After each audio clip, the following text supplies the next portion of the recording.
So, what I'll do is go through all the Visual Studio stuff and then the traditional Synergy stuff and try and make light of what we've done. I tell you what, let's look at what we've code generated first. We've code generated 3 data objects: parts, groups, and suppliers. A part has a group associated with it and a supplier associated with it. These are code generated, we know that because they've got .codegen, .dbc extensions. Let's look at the group one. In fact, no, let's look at the part one because that's the one we're using. And I'm not going to go into great details, but essentially what we've got here, these are just constructors, so the different ways of creating the data object. But on line 244, you've got a property called ID, which I guess we could go back even further if we went into Tools, Synergy Repository, Structures, Part, Attributes, Fields. Those are the fields that we've got. So we've got ID, Group ID, Supplier ID, etc., etc. From that then, we create the data object. Now, I did tell an error. I thought I'd built this to expose Synergy types, but we're not. We're exposing .NET types, i.e. strings, not alphas. Doesn't really matter. What it means is the converters are built into the data object, not used outside of the data object. So you can see here that it's got a get and a set method. I'm returning a converted alpha into a string, or I'm converting the passed in string back into an alpha. Okay? Because there are differences between strings and alphas and strings. Here then, on line 254, if you make a change to the data, i.e. either through the user interface or through the program, and you set this value, I'll go and do the validate, enter data. The validate enter data, first of all, does the toolkit validation. Is it a required field, etc., etc. Once it's done that, that will then call your change method if you have registered one. And because you've changed the data, it's going to notify the user interface and anybody else who's listening, using the raise property change, that that data's changed. Okay? So that's what I was talking about, the sort of cleverness that's built into the data object. And that's replicated for every single individual field.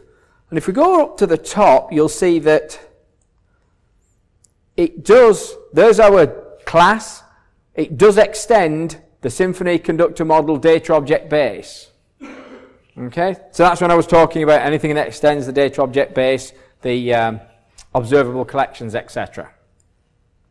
These are the converters. These are all built into Symphony. So it allows you to convert from alphas to strings, and alpha TF converter. If you've got a alpha field, for example, an A1, which in your application holds a Y or an N, you can convert that to a Boolean. So it'll expose it to the outside world as a Boolean, a true false. Because you wouldn't expose a yes and no field to the outside world in the .NET XAML world. It doesn't know what to do with a yes or no, but it knows what to do with a true or false. So there's some clever, not super clever, but clever converters in there. And you've got a decimal true false as well if you've not got Boolean data. In here, you should see we have Synergy record. That's our string. That allows us to put our complete record area into the data object and take the record out of the data object. We also store original values and things like that. And here's it saying, what it's saying here is, okay, if the data's changed, do we need to go and validate it? Okay? So if you put data through the Synergy record property, it will also go and validate and propagate all the raised property changes and all that kind of good stuff. So there's quite a bit of cleverness in there. There's our init data, which inits our internal data. If you do a raised property change of hat null, that basically says recheck everything in this class, please. You can call initial validate data. So that's our data object. That's all code generated. we also had, there's nothing in this content folder. They're all empty placeholders. And we have placeholders because, again, these are code generated. But if I had selection lists associated with any of the fields in the repository, I would have had little classes in here that contain those selection items. Okay, I don't in this example, unfortunately. Which is it's a bit of a shame, but there you go. Images, they're just images for the buttons. There's nothing fancy in there.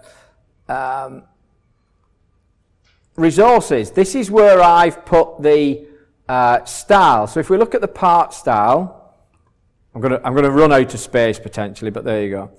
Let's go down to group. So I've got part group heading, group ID. So that's what I'll apply to any column headings that I use this field for. I've got the prompt. We talked about this style for the prompt. Group is enabled.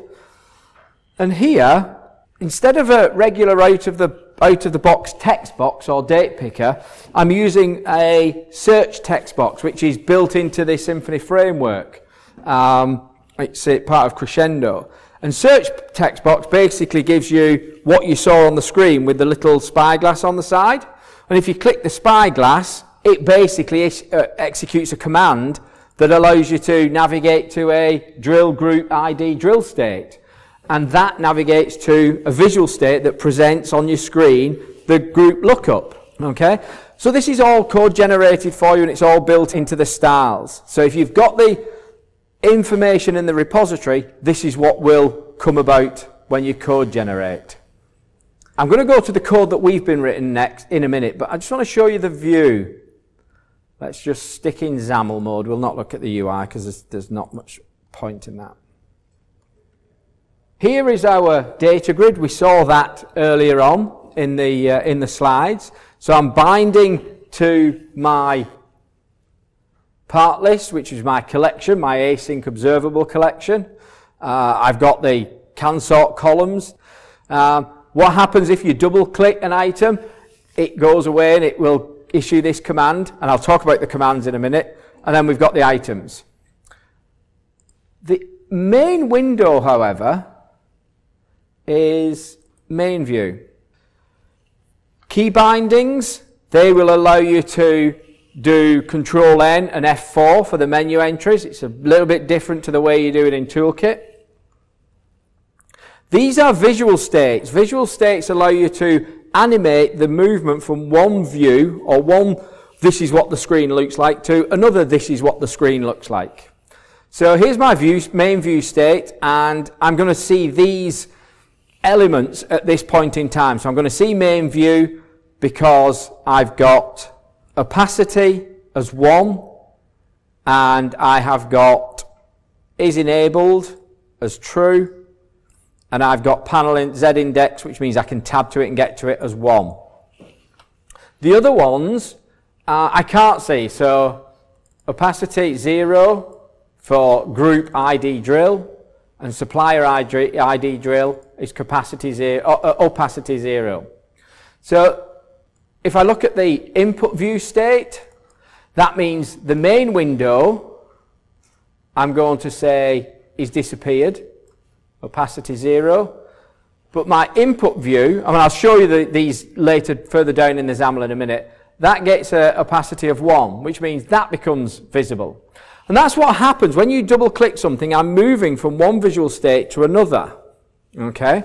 And let's just run it for a moment. So when I click one of these items, I'm actually moving from one visual state to another visual state. And I can show that easier by putting a timer on this. It takes 10 seconds and 10 seconds. Okay? Just build that. Notice I don't need to build the traditional host program because it's the .NET library that's changed, and I don't need to regenerate because it's only the user interface that's changed.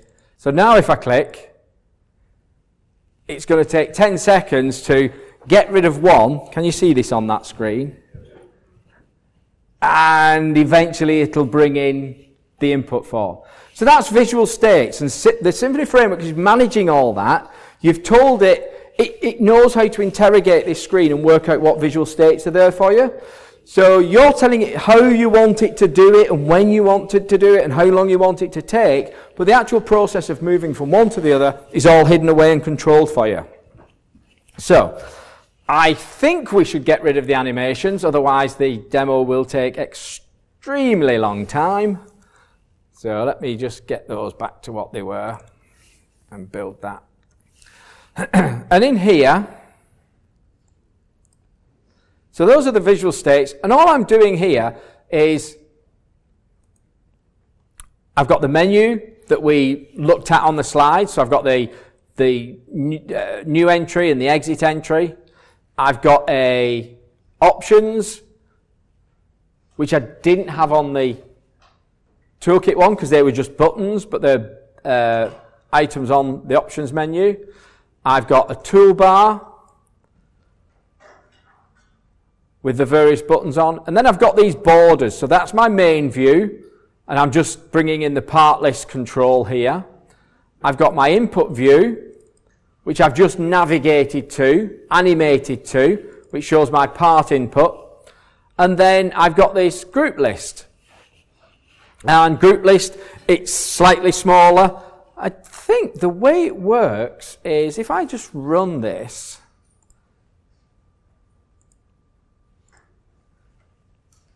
okay, so if I go there, if I bring up that, it's that big, okay?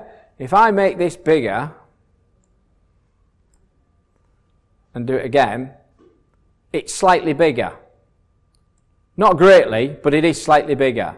So it's trying to work out, it's centering it, it's trying to work out how big it should sort of make it. Does the supply one go bigger? So that's, because it's got that much room, it'll go that big. If I make it smaller, I'll not make it too small, actually it won't fit on the window and I'll look silly. You know, it's a lot smaller, so it's trying to fit it within the window. And that's just being defined in XAML. There's nothing fancy about it. It's just saying, okay, make me a little bit smaller, and I've got this converter called calculated double that takes parameters that says whatever the size is minus 50. It's just a simple converter that sort of tries to fit something on the screen. And then we've got the status bar at the end. So that's our main window with all our visual states and moving things around. We looked at the part input is our input form. Again, I'll get rid of the design view and just stick in XAML. So I've just created the view box is what's making it, when you're in input mode, the view box just makes the whole thing grow. As you make the screen bigger, the fonts will grow to try and fit as much as it can. Because it's not a list with, oh, I'll show more and more items as I grow the window, there's not really much you can do with just an input form. So I just tried something. And here we've got the labels and the Symphony field control bindings that are using our style. So that's literally all you do to define the way it looks. You position where you want it. Everything else is built into the style. So that's how simple the input form is. From a group list, very, very simple.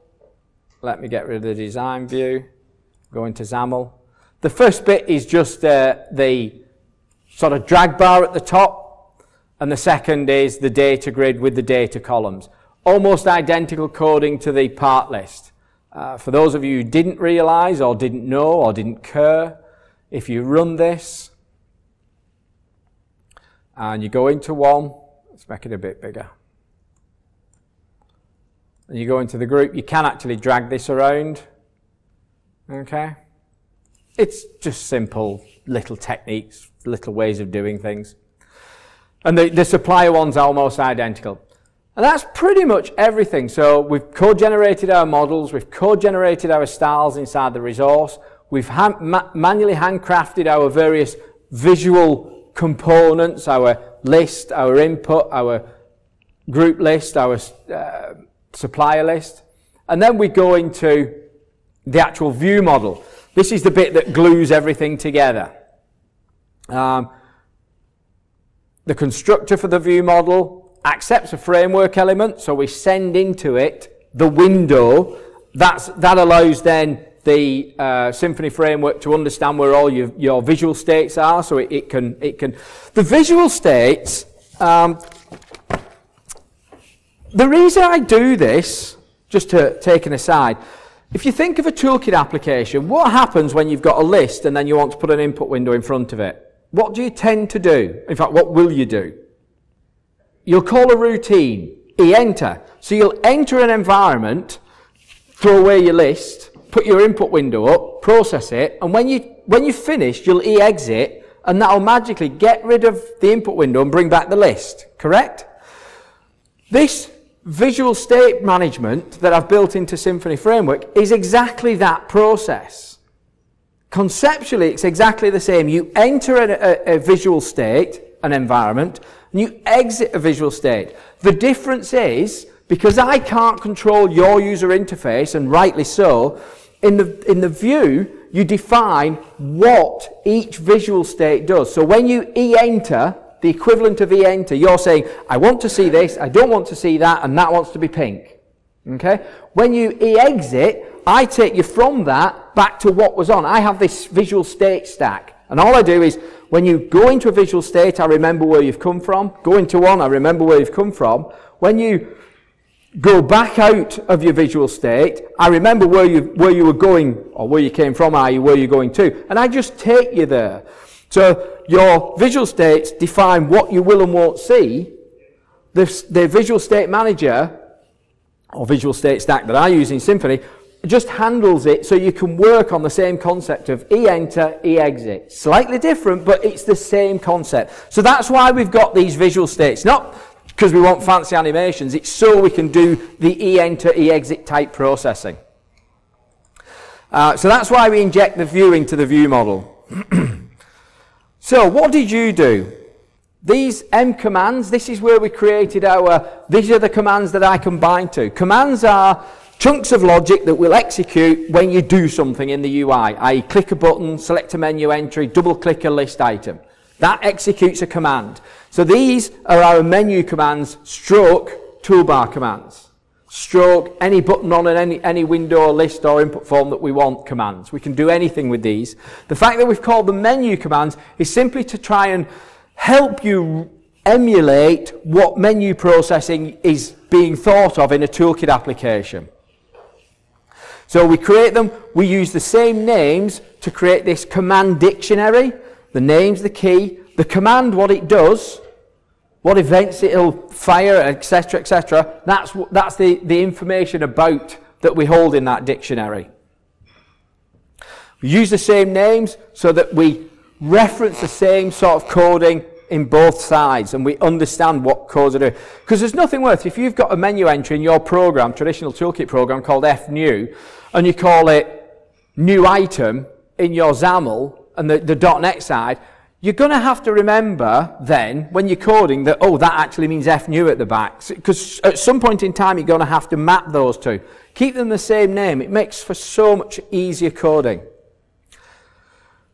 When a command is executed, we just raise the raise Toolkit menu signal, which says, go back to the host program, the traditional Synergy program that's hosting this .NET fanciness, and tell it we've got a menu signal. And that's where the boilerplate comes in, and we'll talk about the boilerplate in a minute. This is where we just expose it so we can see it in the XAML. We can bind to it in the XAML. Here's where we're creating our observable collections for our part, list, groups, and suppliers. You wrote this code to call the change method. And again, change method, the delegate defines the signature or how your event handler must look. The event defines the event that says this is what will be raised. And this is the signature of the method that you write to handle it. And this is where it physically raises that event. So the doChange method part is... So that doChange method underscore part is the method that gets executed when the mPart item change method, please, execute, please, event is raised. Now you can't see that inside the data object because that's part of the data object base. That's not part of the code generated one. This is the load list processing we talked about, performing the loads. So this is where we're calling or going to raise events to call back to our host program to load from our load method. And there's several of those. There's that was the part, that's the group. And there's the supplier. This is the actual. Now, if you want to know, this is using what we call reflections. And it's creating a class that it doesn't know about, and it's creating it at runtime. I'm not going to try and explain this code to you because it's not really, it's outside of the bounds of what we're talking about today. But essentially, it's here that we are raising the required event back to the host Synergy program to say, this is the name of my load method, please execute it and return me the data. And it does this in a loop, and it'll do it repeatedly until it gets a DL-EOF coming back, or in this instance, an end of list. Okay?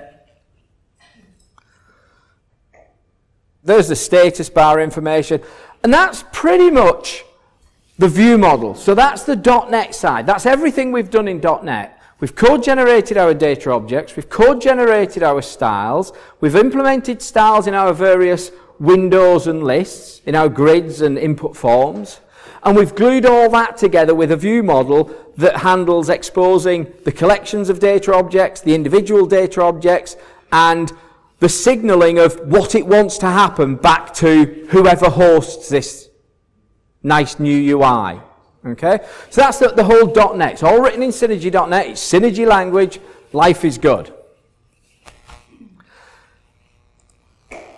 In the Toolkit side, the traditional Synergy side, we have the main bit of code that you write is this boilerplate code.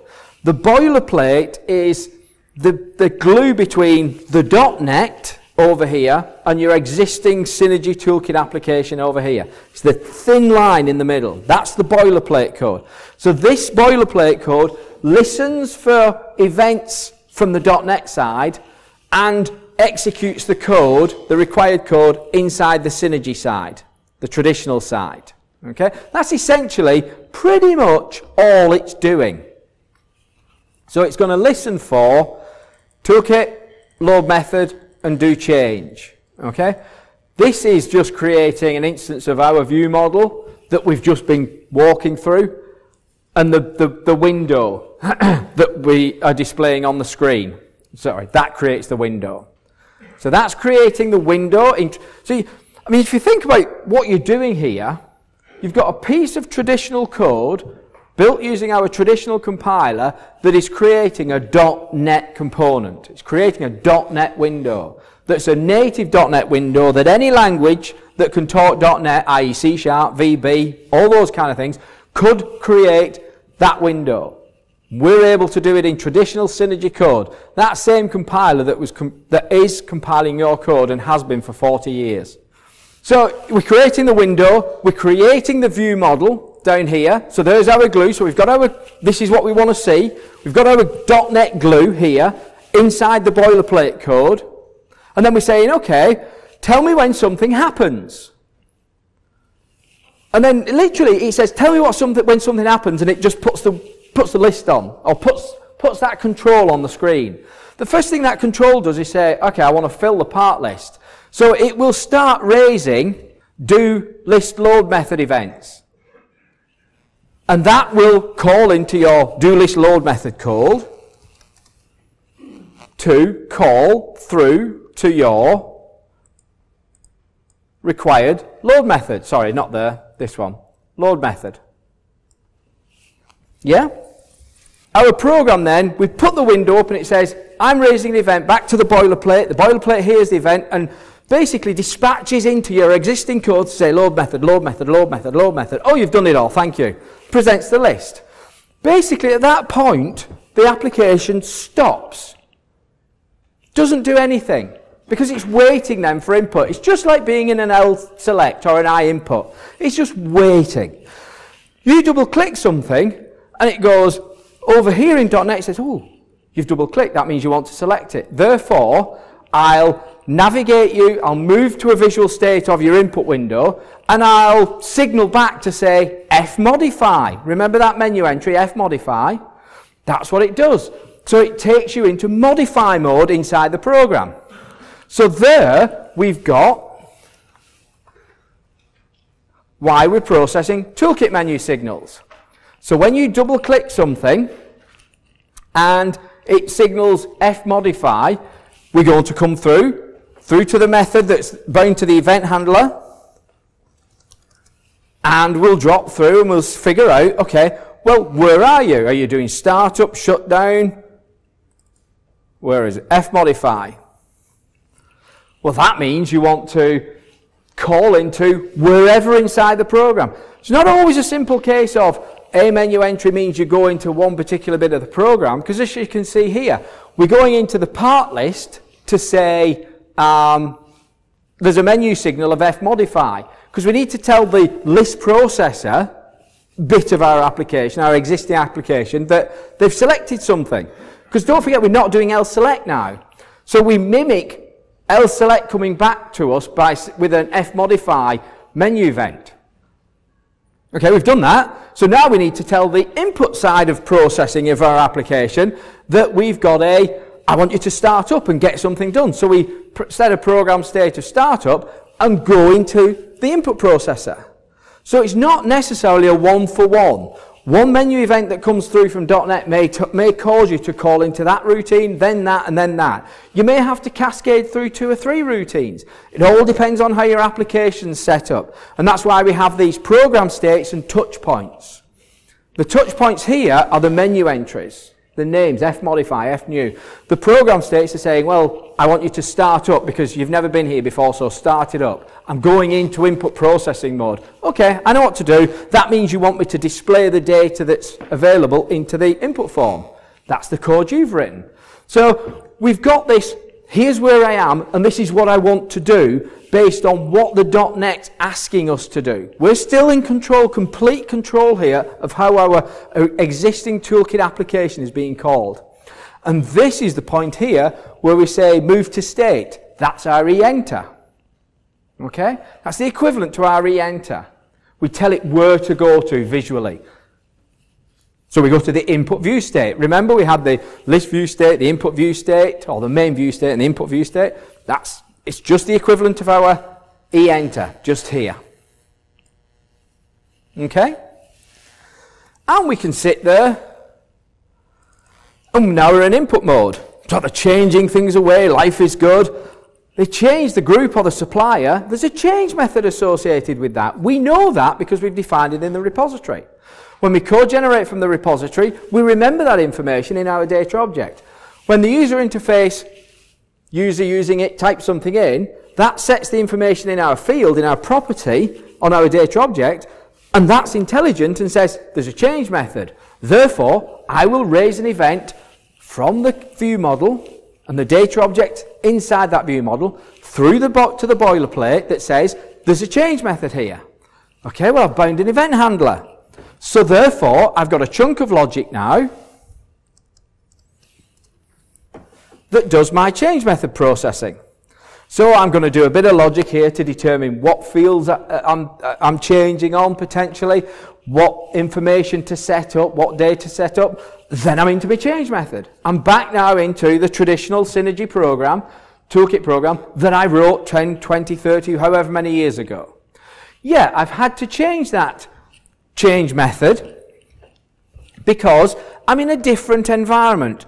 You can't get away from the fact that WPF and the toolkit are not the same animal, they're not the same beast, but they do the same thing. Therefore, if you're okay to adapt your code, you can adapt it in a way that you can use it for toolkit and use it for WPF. Okay? This is not doing anything from a user interface point of view. It is in Toolkit putting up this big message that says, stop, you are wrong, you naughty user. But ours is saying, do you know what? You're not right, but I'm going to tell the data object. That data object could ignore that. It could not tell the user interface. Because the fact is, at this point in time, you have no conceptual idea of whether you have a user interface or not. All you're doing is saying, I want to tell something out there that you're not valid. So that puts the data object in an invalid state and assigns a group details not found to the group field, group ID field, indicating such. The fact is that we have a view model and a view that understands all that and then processes it and it goes red and you get a tooltip and all that kind of good stuff. That's fine. And I'll show this on Thursday. I don't want to go into it today. I will show it on Thursday. That doesn't necessarily mean you have to have WPF at the front end. You know, because what you're doing here is getting rid of your user interface. Without you realizing it, you're stripping out your user interface. Still works for Toolkit, that's fine. But for non-Toolkit, you're stripping out the user interface. I could send that error message, I could send it all the way back up across a network to a web server that's hosting HTML5 and JavaScript and display that information on a browser. Doesn't have to be a WPF Windows desktop application anymore. We've done it so to make it simple, but it doesn't have to be, because you're ripping out the user interface. You're using defined contractual methods of saying, this is not right, do something about it. And you're not, at that point in time, you don't care what interface is on the front. Could be a web page, could be WPF, could be absolutely anything. And that is pretty much what the boilerplate is doing. We've got the program states that help you, they don't do anything, they just help you understand inside your original code, your existing Toolkit code, what your program is trying to do, or what this calling entity is trying to do. Are you going in for the first time, so are you in startup mode? Are you wanting it to open files, close files, do method processing, do menu processing, do load processing? That's all those touch points and program states are trying to do. And you can call, and as I say, on Thursday I'll show you how you can set touch points up that allow you to make your application as a service and host it through, talk to it from a website. The load, I don't think we need to go through the load method, because there is no changes to load methods. Load methods are fantastic for this, for getting data. You know, you've got one line of change and everything else just works, because a load method doesn't have any UI other than that one I display, or shouldn't anyway. Input processing. You know, we've done our best to replicate what you would normally do. So I've got lots of space here. So there's enabling the disabling entries. That's enabling and disabling entries. That's the way. I don't know why I've got all these blank spaces actually. You know, we've got and I was talking to Bill about this over lunch. I've not changed the Toolkit code. I've moved it, I've put it into a beginning block, and I've put an if on the top of it. Assuming that if is always true, i.e. I'm doing Toolkit, I have not changed the Toolkit code. So I'm pretty confident that the Toolkit program will continue to run as it always has done. However, I do have the option now of changing that doing Toolkit TK to not doing TK, and it goes through my non-Toolkit alternative. The fact that it's WPF doesn't really matter, because I'm sort of ripping out. I'm not setting anything on the user interface here. I'm telling the data object, you're not valid. I don't want to see you. I'd like to see you, but I want you to be disabled because I don't want people to be able to touch you. Not actually doing anything on the user interface. I'm asking the user interface. That user interface doesn't have to be WPF. And I'm confident that's going to work. But at the end of the day, when this goes live, if it doesn't work, if I've missed a line out, if I've got the wrong field name or whatever, and my testing didn't work, the customer's going to go mad. Oh, it doesn't work, Richard. Slap you on your wrist. Okay, I'll take you back to your Toolkit version with an environment variable switch, stop the program, run it again, it's Toolkit. You can carry on working while I fix your problem, and the next version it'll all be working again, and you'll go back to WPF. So it's not a new application, if it doesn't work it'll take you 3 months to fix it problem. Okay? You can do this incrementally. It's not a huge step. And that's essentially what all we've done. We've just said, here's what the toolkit does. This is the non-toolkit equivalent. I'm not even going to call it WPF anymore. This is the non-toolkit equivalent. In this example, we've used Windows Presentation Foundation, but it doesn't have to be. What I'm going to do then, I'm going to pause this VM. Now, because none of this is now scripted, so if this bit doesn't work, so be it. Big question is, why?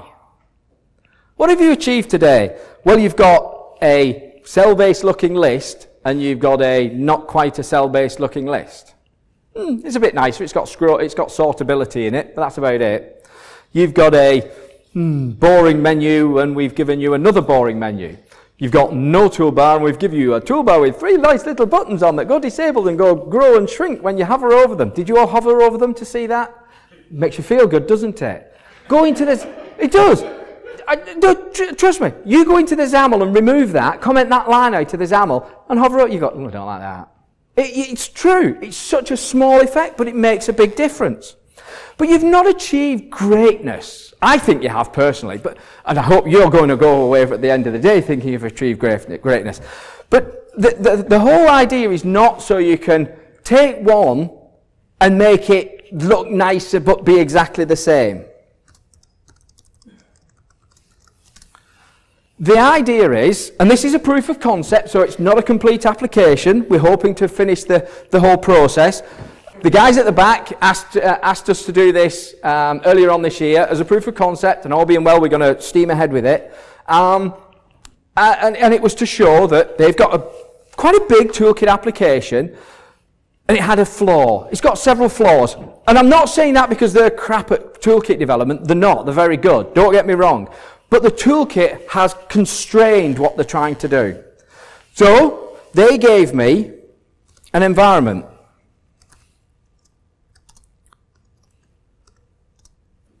Okay. They literally gave me an environment and said, that's our environment. I don't know anything about this customer. I don't know anything about their development environment. I don't know anything about their application. They literally said, do that. And then when you're in there, you go sin CKINI. Yeah, so let's change that to false. No, I don't want to change that. So now I dbr si0 colon scale. Okay, fingers crossed this should run up. Okay, toolkit application. I'm not going to go through this. I don't even know everything about this program. And again, I was talking to Bill about this, because he asked why did I do it the way I did it with regards to using an environment variable. I explained about, well, if it goes live, you can sort of back it out very easily and all that. The other thing is, if you've not got a clue about about the customer's code, which I didn't have, I'd never seen this before, it was a case of I thought, I have to do this in a way, because I can't easily replicate this development environment on this machine, because I really don't know how it's set up. There's that many command files all over the place. It's like, nightmare stuff, you know. I edited 3 files and that was it. That's all I did do, and ran 1 command file to rebuild everything. And I thought, if I do it in a way where I can switch between the two very easily, then I can run it as Toolkit and go, yeah, take a screenshot, those are the values I want, run it as a WPF, that's not quite right, I need to debug that, oh, yeah, I've got all the values right. So testing and evaluating the two side by side was a heck of a lot easier doing it this way. So, you've got a list, alternate items are displayed in different colours, it's in a tab container. I don't think you can just jump onto the tabs. Yes, you can, but once you're on, you've selected an item you can't get back without going, is it cancel? You've got filters over here that says, I want to pick a product, I have to pick something that actually exists, don't I? Corn. Apply, and you only see the corn, okay? And again, you've got once you go into ticket and you've got commodities and factors, but one of the big things, and we had a meeting, we had a kick-off meeting, they said, that's all well and good, but our customers want to see tickets and commodities at the same time. Not easy in Toolkit, is it? And they want to see factors. Okay, so what we could have done was what we've done today, and take the list and create a grid, take the windows and create another tab container containing the windows. But we didn't. We had some goals, but the goal was keep the retaining application. Okay, so let's change this. So I'll run the same program. Now, we've got the .NET Framework involved now, so it might take a little bit longer to load. I can live with that. Still get that little splash screen. So, straight away, things look a bit different. And again, another one of the design things was they wanted to use infodristics. Was it infodristics? It was infodristics controls, because they've used those elsewhere in the non-sort of synergy stuff, or the C# front end. So, we changed, and we've got a ribbon control up here, and we have the office style navigation down here, where we can, and it's got the same things on as the ribbon. You know, I was more showing what we could do than necessarily what we wanted to do. We can hide things away. It looks like a bit like what Outlook does now. I can select items, and when I do, it takes me to ticket. Well, I've still got the same problem. Well, not anymore, because now I'll take that down there. Okay? And I've added, we're talking about data objects, and an object has validity, that it's valid or not. Well, we can use that to signal things like up here. Details are valid. Details are valid. If I change things, and I'll try and get to one that I can change in a minute, that'll go red. So then on the tab, I'm indicating why that tab container is not valid. I can get to factors. I can bring factors down here. I can move this up here. I can drag them out as well. I can put them over here as well. I can do anything I like, really. But if I put it there, one thing we did do is, again, sizing issues. Things are scrolling out. So if you take it to a certain size, it changes the format. So instead of a grid, it becomes a list of fields. So you don't have too much of a problem. So, and again, that's all in XAML. We've not changed any of the original Toolkit code. The Toolkit doesn't say, oh, you're not big enough. Don't show it. It's all in the XAML, how it's all defined like this. Don't know how I get to one that doesn't show what I want to do, actually. And then I can do new, I believe. But, okay, so I didn't need to move things around, I forgot it. I've created a new ticket in a separate window, because now you want to force them to do things before they go. So now I've got an invalid field, and I've got a red shield on the tab. Okay? So the red shield is telling me something on that screen is not valid, but it's not stopping me going there. Okay? So I know that I can't commit that container. I think it tells you why as well. Yeah, so it's saying that's the field, ST, and you can change this. I just put, that's the field name. Oh, it's gone again. That's the field name, and that's why it's not valid, because product is required. Is that what it said? Yeah, product not found. So these are the lookups. I've got a drill method. The same sort of stuff, okay? I've selected it. It's gone green. Life is good. So it's not a simple, here's a list, here's a grid. We've changed the whole aspect of what we want to and how we want to present the information. We can change the way things look. Takes a minute, but now I've got a completely different theme. I've got an office theme. Didn't write any code for that. That just, well, a little bit, but it all comes out of the box with the infodristics controls. So if you're going to do something, find a nice control set, infodristics dev express, and use that. The Toolkit stuff doesn't know about it. The Toolkit stuff doesn't care.